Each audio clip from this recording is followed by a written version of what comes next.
gráfica y, bueno, más inferencia visual, empezamos con una gráfica.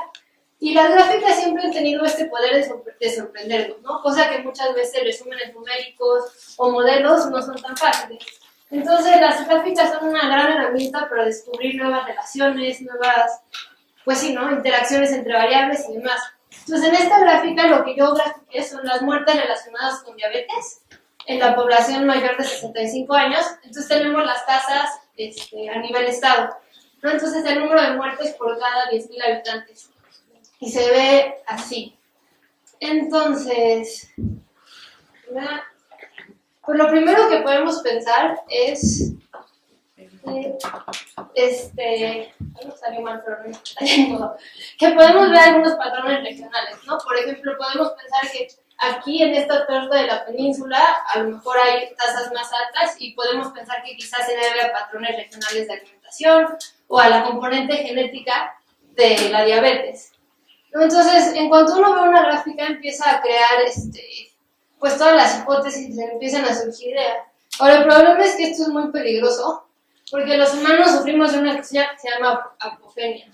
Y esto es como una necesidad o una, no necesidad, pues, pero sino que tendemos a ver patrones cuando a veces no los hay, ¿no? Entonces vemos, por ejemplo, un león en el árbol de Tule, vemos a la Virgen de Guadalupe, a la Virgen General en un pan, o por ejemplo cuando vemos una serie de números aleatorios empezamos a crear historias, ¿no? Eres un chiste de XKCD que tú le podrías dar a los analistas deportivos números al azar y ellos van a contar historias súper complicadas de por qué falló en el bateo, o lo que sea, ¿no?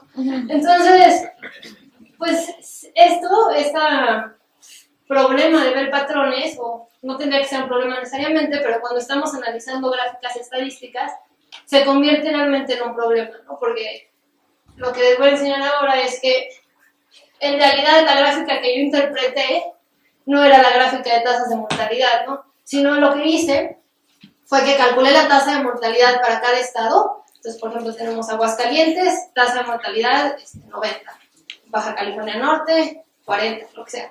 Y ya que tenía esa tabla, lo que hice es que permuté la columna de tasas, de tal manera que rompí la estructura de los datos. Entonces no hay realmente una estructura espacial y la grafiqué.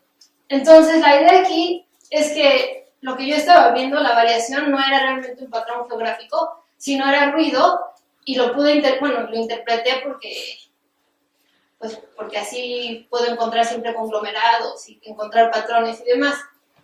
Entonces ahora en estos seis mapas sí están las verdaderas tasas de mortalidad, escondida junto con otros 5 mapas que están construidos, como les dije, ¿no? Permutando una de las columnas.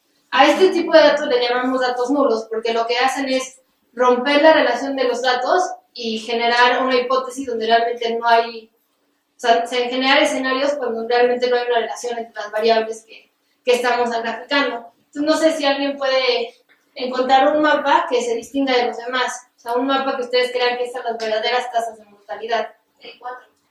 ¿No? Porque si hubiera un verdadero patrón en los datos, sería fácil, o no sé si fácil, pero podríamos localizar los verdaderos datos. Entonces, ¿tú cuál dices? ¿Alguien más?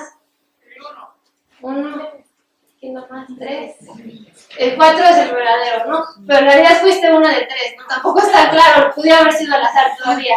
Pero bueno, en general, lo que vamos a ver en esta plática es que ya que algunos pudieron, otros no es tan claro, pero si si fuera claro que se puede identificar un mapa que es diferente a los demás, entonces hay evidencia estadística rigurosa que soporta que realmente sí existe un patrón espacial en las tasas de mortalidad y no estamos simplemente interpretando variación pues debida a la muestra o a otras cosas. Entonces, bueno, esta plática está basada principalmente en este paper que se llama Graphical Inference for Infobiz, de Hadley Wickham, Diane Cook, Hoffman y Buchak, pero también toma algunas de las ideas de Edward Tufts, otros papers de los mismos autores de la gráfica principal, y de una plática que recientemente dio Diane Cook en la conferencia de R Studio Conference. Entonces, estamos hablando, ahorita no es un preámbulo, pero bueno, primero es recordar qué es inferencia, ¿no? Entonces, la inferencia ocurre cuando usamos muestras de los datos para concluir acerca de una población completa. Típicamente, cuando hacemos inferencia, o sea, en nuestras clases de estadística o demás, lo que usamos son estadísticas, es decir, funciones de los datos, como la media, la desviación estándar, la mediana. Entonces, calculamos todo esto en nuestra muestra y usamos el hecho de que sabemos cómo se comportarían estas estadísticas a lo largo de diferentes muestras. Es decir, si yo tomara una muestra distinta, puedo saber, bueno, puedo tener una idea de cómo se comportaría la media o la mediana a lo largo de distintas muestras. Y en base a esto, hacemos conclusiones o concluimos para la población completa. Y lo que es interesante es que las gráficas también son una estadística, ¿no? Entonces no estamos acostumbrados quizá a verlas como estadística, pero eso también son, ¿no? Son una función de los datos que nos están revelando o de la cual podríamos llegar a concluir cosas acerca de la población completa. Entonces, vamos a ver dos protocolos de inferencia visual. Uno se llama, algo que nunca he sabido pronunciar, Rorschach, no tengo idea cómo se diga, pero bueno, el nombre de estas pruebas, de ese protocolo, viene de lo que siempre salen en las películas de los psicólogos, ¿no? Que hay un niño medio loco y le enseñan como estas hojas negras, esas hojas blancas con manchas de tinta, y le preguntas a la gente, ¿qué interpretas? ¿No? Y ya dependiendo, interpreta, no sé, puede ver una mariposa, al demonio, lo que sea. Entonces, me pasa esto la misma idea, porque aquí lo que nosotros estamos haciendo es justo lo mismo, ¿no? De lo que se trata es de generar un conjunto de datos nulos y decirle a alguien, quizá que no sepa que se generan aleatoriamente o que no tienen ninguna estructura, decirle qué ves, e inmediatamente pues empieza a decir, no, pues aquí se ve una caída, o lo que sea. Entonces, es un poco para entrenarnos a saber cómo se ve la variabilidad, ¿no? Porque a veces no sabemos cómo se verían los datos si realmente no hubiera un patrón. Entonces, esa es la primera idea, y no necesariamente tiene que ser escondido, lo podemos hacer con nosotros mismos. Antes de empezar un análisis, yo tengo dos variables que yo creo que tienen una relación, y antes de graficarlos, yo podría generar un conjunto de gráficas donde realmente rompo la relación y veo cómo se ven, para que cuando ya realmente grafico los buenos, yo sepa pues qué es normal cuando no hay relación y qué podría saltar a la vista, ¿no?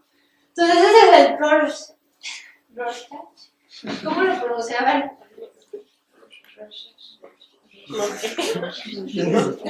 El R.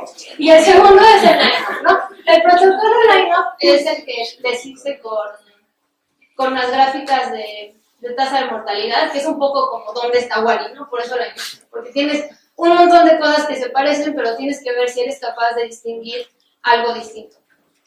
Entonces, pues si la idea es esconder los datos de verdaderos en un conjunto de datos nulos y ver si podemos identificarlos o no.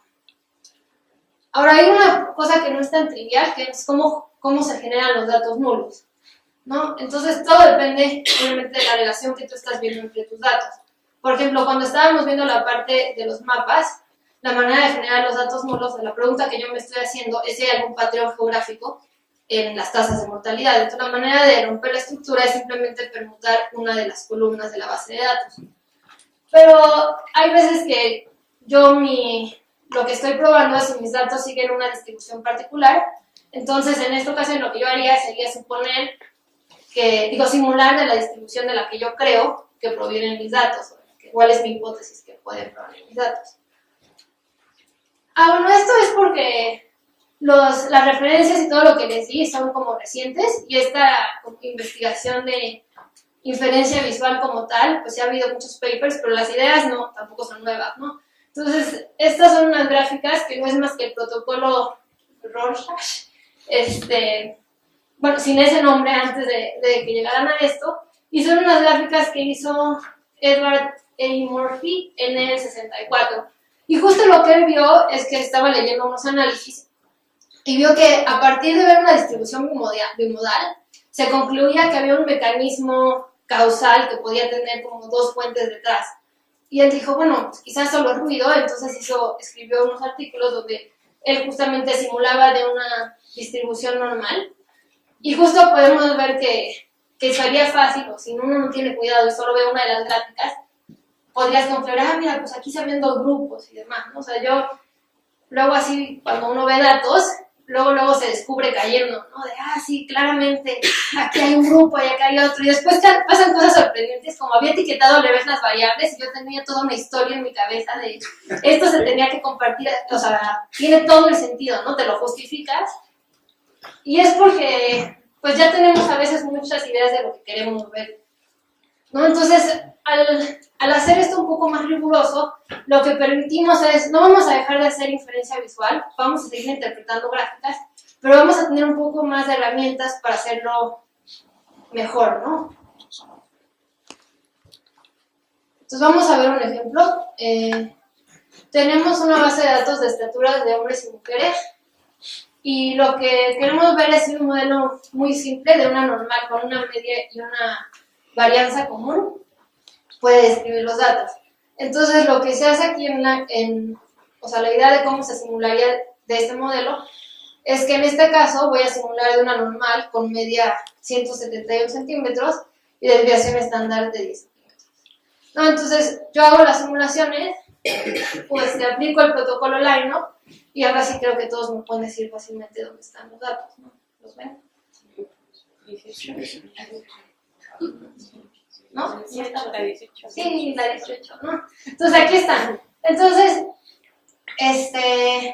pues sí saltan y no solamente nos ayuda esto a ver que realmente el modelo no es adecuado, sino que también nos puede decir un poco en qué falla, ¿no? O sea, una de las cosas que se ve claramente que se distingue el panel 18 del resto de los paneles es que los dos grupos tienen, sabiendo lo que es era obvio, pero es un ejemplo, tienen medias muy distintas, ¿no? Y otra cosa es que la variación en los datos dentro de cada grupo es menor que la variación en el resto de los paneles. Entonces, aparte, también nos pueden ayudar a evaluar qué es lo que está mal en el modelo. Ahora,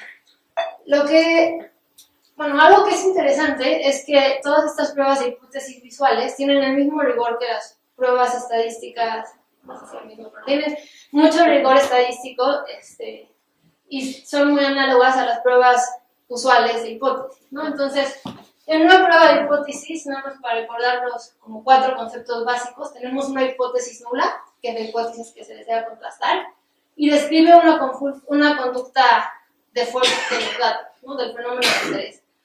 Tenemos una estadística alternativa, una hipótesis alternativa y una estadística de prueba.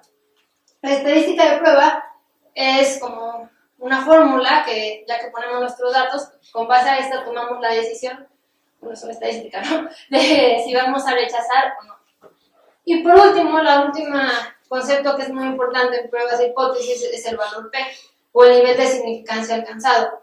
Entonces, el valor P no es más que la probabilidad de que la estadística de prueba sea al menos tan extrema como la observada con los datos, si la hipótesis no es verdadera. Entonces, vamos a ver un ejemplo, nada más para cachar cómo va a ser la analogía. Entonces, supongamos que vamos a trabajar otra vez con los datos de estaturas, y mi hipótesis nula es que las dos poblaciones, que se tomaron muestras de dos poblaciones, tienen la misma media, ¿no? Entonces, mi hipótesis nula es que la media de estaturas de mujeres es la misma que la media de estaturas de hombres. Yo también tengo hambre, pero si estoy hablando demasiado rápido, díganme. Entonces, aquí hay una estadística de prueba que bajo la hipótesis nula nosotros sabemos cuál es su distribución. Bueno, hay otra hipótesis de distribución, pero bueno, bajo la hipótesis nula nosotros sabemos cuál es su distribución.